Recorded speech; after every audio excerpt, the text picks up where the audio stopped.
पिंकी और राहुल के पिता के देहांत के बाद वो अपनी माँ के साथ रह रहे थे, पर एक बार कार एक्सीडेंट में उनकी माँ भी चल बसी और अब वह अनाथ थे। माँ, आप भी हमें छोड़कर चली गई। अब हमारी इस दुनिया में कोई नहीं। पापा तो हमें पहले ही छोड़कर चले गए थे। हमें तो याद भी नहीं कि पापा कैसे थे। आप ही हमारे मम्मी और पापा दोनों थी। अब हम किसको माँ और किसको पापा कहेंगे? माँ लौट आओ, हम आपको बिल्कुल परेशान नहीं करेंगे। पिंकी और राहुल अपनी माँ को याद करके रो रहे थे। वो अब बिल्कुल अकेले हो चुके थे। उनके दादी बाबा भी नहीं थे जिनके पास वो रह सके। मम्मी मुझे अपने हाथों से खाना खिलाती थी, अब मुझे कौन खाना खिलाएगा? मुझे तो बिना लोरी के नींद भी नहीं आती। तो फिक्र क्यों करता है मेरे भाई? मैं हूँ ना। जैसे मम्मी तेरा ध्यान रखती थी, बिल्कुल वैसे ही मैं तेरा ध्यान रखूंगी। तुझे किसी भी चीज की कोई कमी नहीं होने दूंगी। तुझे लोरी गा के सुलाऊंगी और खाना भी खिलाऊंगी। इतने में ही डोर बेल बजती है और पिंकी जाकर दरवाजा खोलती है और देखकर आश्चर्यचकित हो जाती है। मामा, आप और यहाँ पर? हाँ मेरे बच्चों, कैसे हो? मैं यहाँ पर नहीं था, इसीलिए मुझे बाद में पता चला अपनी बहन के बारे में। उसके जाने का बहुत दुख हुआ। अब तुम किसके पास रहते हो?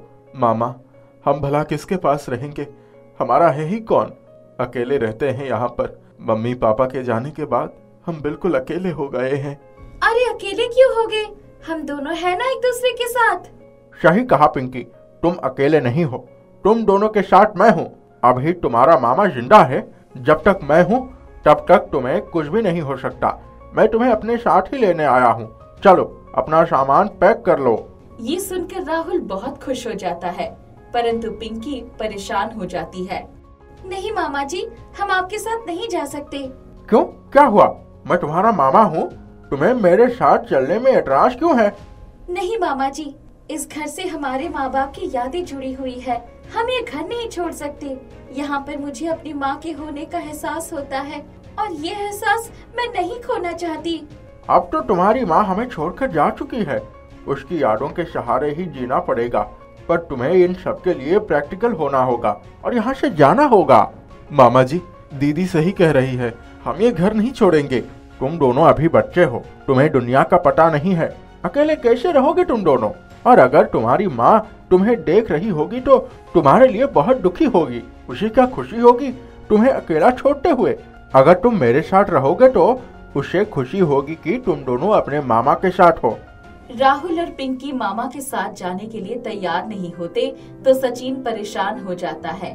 पर असल में वो एक अच्छा मामा नहीं बल्कि शकुनी मामा था, जिसका दिमाग कुछ ज्यादा ही चलता था। अगर ये दोनों यहाँ से नहीं गए तो मेरा प्लान फेल हो जाएगा। इन दोनों का मेरा साथ जाना बहुत जरूरी है। एक काम करता हूँ, अगर ये दोनों नहीं जाना चाहते हैं तो इन दोनों के साथ यहीं रहकर अपने प्लान को अंजाम देता हूँ। फिर वो उन दोनों से कहता है, अच्छा ठीक है, तुम दोनों नहीं जाना चाहते हो तो मैं तुम दोनों के साथ कोई जबरदस्ती नहीं कर सकता, पर मैं तुम्हें अकेला भी तो नहीं छोड़ सकता, क्योंकि मुझे अपनी बहन की निशानी को संजोड़ कर रखना है। इसीलिए मैं भी तुम दोनों के साथ यहीं पर रहूंगा और तुम्हारी देखभाल करूंगा। सचिन अब उन दोनों के साथ रहने लगता है और उनको परेशान करने लगता है, क्योंकि उसको पता था कि उसकी बहन ये सारी प्रॉपर्टी उन दोनों बच्चों के नाम पर कर गई है और इसके बाद ये उसकी हो जाएगी, क्योंकि उनके आगे और कोई वारिस नहीं है। इन दोनों के बाद तो ये प्रॉपर्टी मेरी होनी ही है। जब तक ये दोनों है तब तक मुझे इन दोनों का ध्यान रखना होगा। सचिन उन दोनों के साथ तो रहता है, परंतु उन दोनों को बहुत परेशान करता है। वो आए दिन दोस्तों को उस घर में लेकर आता है और वो जब जुआ खेलते और शराब पीते। पिंकी को ये सब बिल्कुल भी पसंद नहीं आता। मामा, आप ऐसा क्यों कर रहे हो? आप अपने दोस्तों को इस घर में बुलाकर शराब क्यों पिलाते हो? आपको पता है ना, मम्मी को ये सब बिल्कुल पसंद नहीं था। छोटी है, छोटी की तरह बात किया कर। तेरा मामा हूँ मैं कुछ भी करूँ, तू कौन होती है पूछने वाली?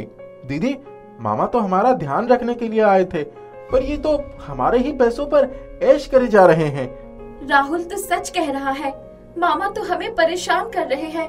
शकुनी मामा की तरह ये तो हमारे घर पर चोकड़ी जमा कर बैठे हुए हैं। एक बार सचिन अपने किसी दोस्त से बात कर रहा था तो वो बात पिंकी सुन लेती है। अरे यार, तेरा कर्जा लौटा दूंगा ना, कहीं भागे थोड़ी ना जा रहा हूँ। एक बार मेरी बहन की वसीयत आ जाए तो सब कुछ ठीक हो जाएगा। इन बच्चों के बाद इनकी जायदाद मेरी ही तो है। इन बच्चों से तो मैं कैसे भी करके हस्ताक्षर करवा ही लूंगा। हे भगवान, मेरे मामा तो बिल्कुल शकुनी मामा की तरह है। इन्होंने हमारी वसीयत हड़पने के लिए ये सारा काम किया है। मुझे चलकर राहुल को सारी बात बतानी होगी। पिंकी राहुल को सारी बात बताती है और दोनों एक लॉयर से बात करने की ठानते हैं। और एक बार जब सचिन सो रहा होता है तो वो चुपचाप घर से निकलकर वकील के पास जाकर सारी बात उसको बताते हैं और अपनी वसीयत बदलवा लेते हैं। अगले दिन वकील उनके घर आता है। अरे पिंकी, देखो दरवाजे पर कौन है? जरूर हमारे दोस्त आए होंगे। मामा, आपसे मिलने कोई आया है। वकील साहब, आप? अच्छा हुआ आप आ गए। मैं आपसे ही मिलने आ रहा था कि मेरी बहन ने वसीयत में क्या लिखा है। जरूर मेरा ही नाम लिखा होगा, क्योंकि उसका मेरे सिवा इस दुनिया में कोई नहीं है। वो तो मैं जब पढ़ के सुनाऊंगा तब पता चलेगा। हाँ, बताओ बताओ, जल्दी बताओ। आपकी बहन की वसीयत में लिखा है कि उसके दोनों बच्चे ही जायदाद के असली हकदार होंगे और जब तक वो बड़े नहीं हो जाते तब तक ट्रस्ट उनकी देखभाल करेगा और उन्हीं को पैसा देगा और उनकी मर्जी है कि वो किसको रखें और किसको ना रखें। अरे ये क्या कह रहे हो वकील साहब? मेरी बहन से जब बात हुई थी उसने तो अपनी वसीयत में ऐसा कुछ नहीं लिखा था। ये रहे उनके हस्ताक्षर। सचिन अपना सिर पकड़कर बैठ जाता है और पिंकी और राहुल उसको घर से निकल जाने को कह देते हैं और अब वो इनकार भी नहीं कर पाता। जिस जायदाद के ऊपर वो बैठा था अब वो जायदाद उसकी नहीं थी। भोला नाम का एक गोलगप्पे वाला एक शहर में रहता था। उसकी पत्नी का नाम रेवा था। रेवा पूरा दिन गोलगप्पे बनाती और भोला उसे शहर के बाजार में जाकर बेचता। रेवा, गोलगप्पे तैयार हो गए क्या? जी लगभग तैयार ही है।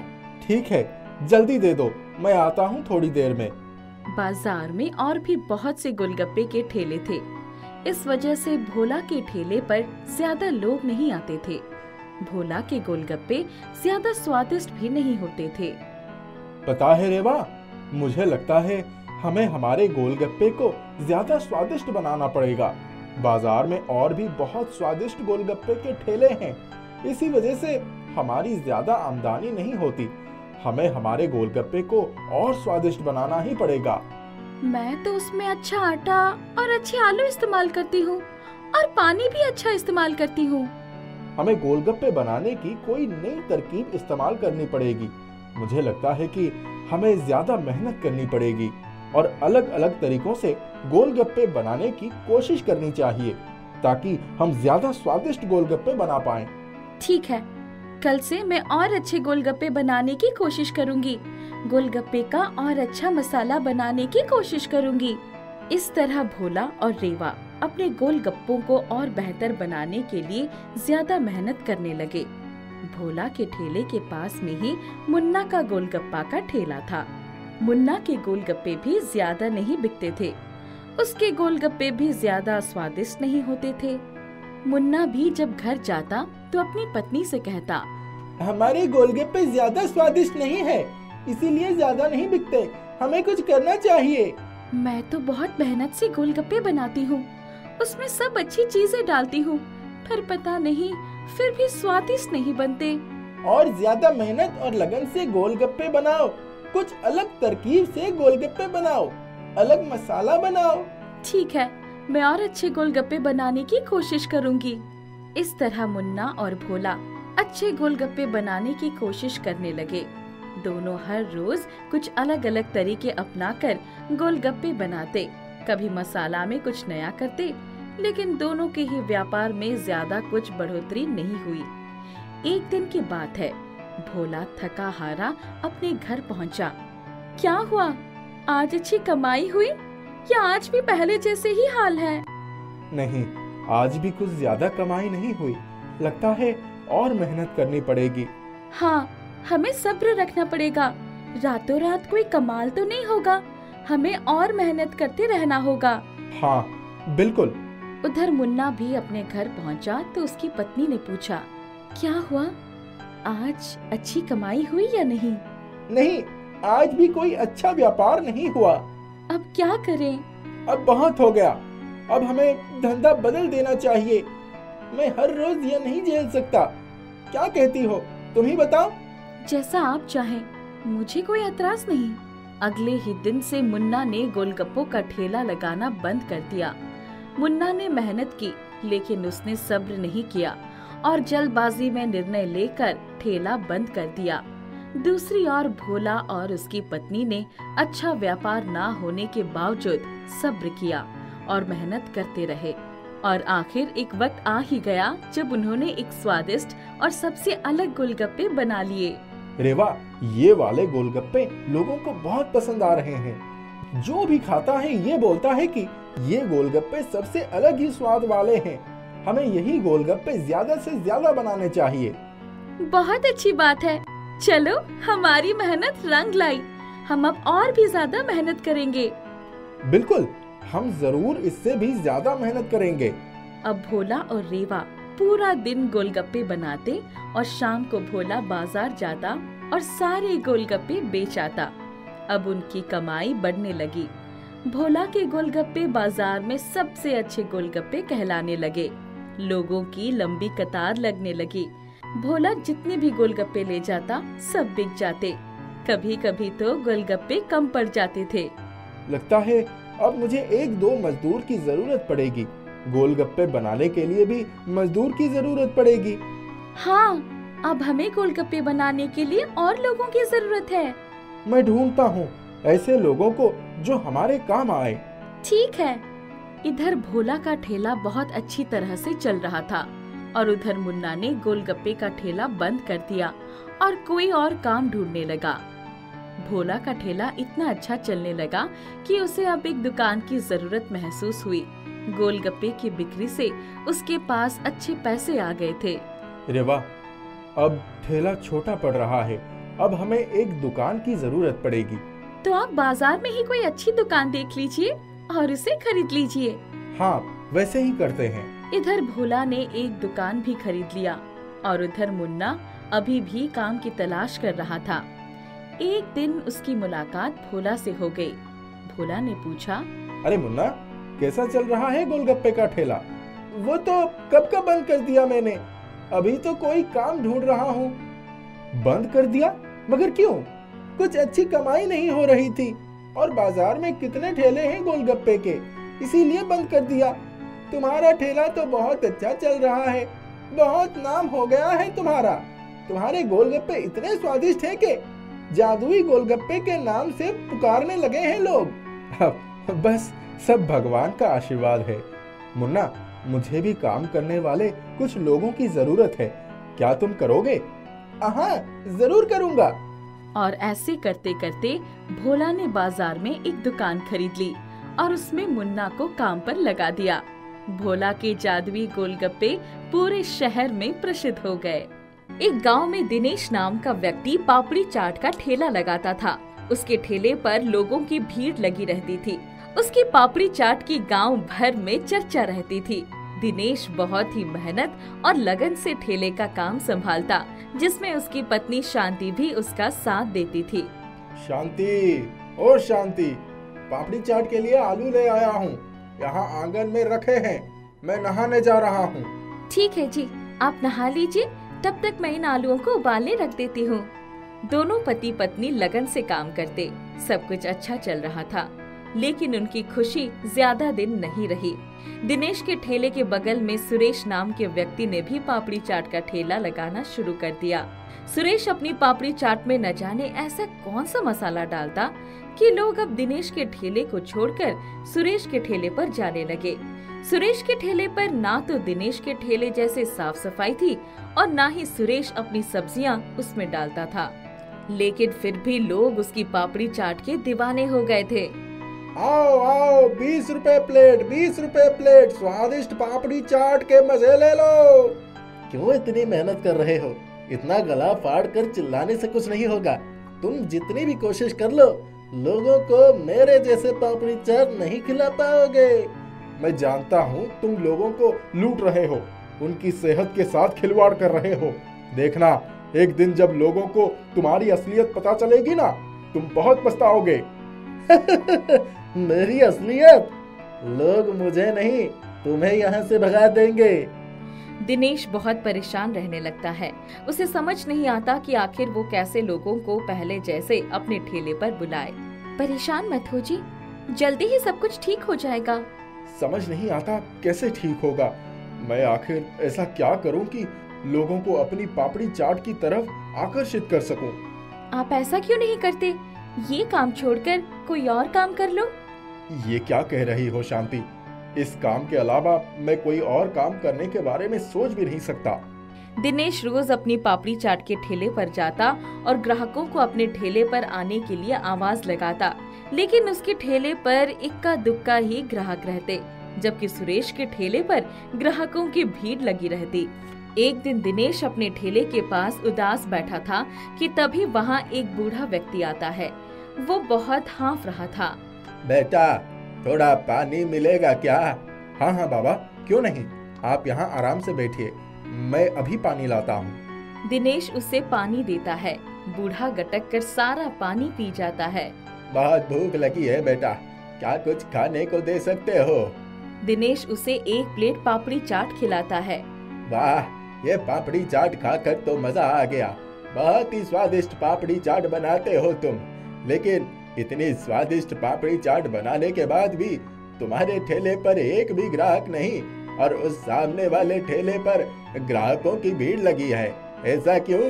दिनेश बूढ़े को सुरेश के बारे में बताता है कि किस प्रकार वह खराब सामान का इस्तेमाल कर पापड़ी चाट बनाता है और लोगों को ठग रहा है।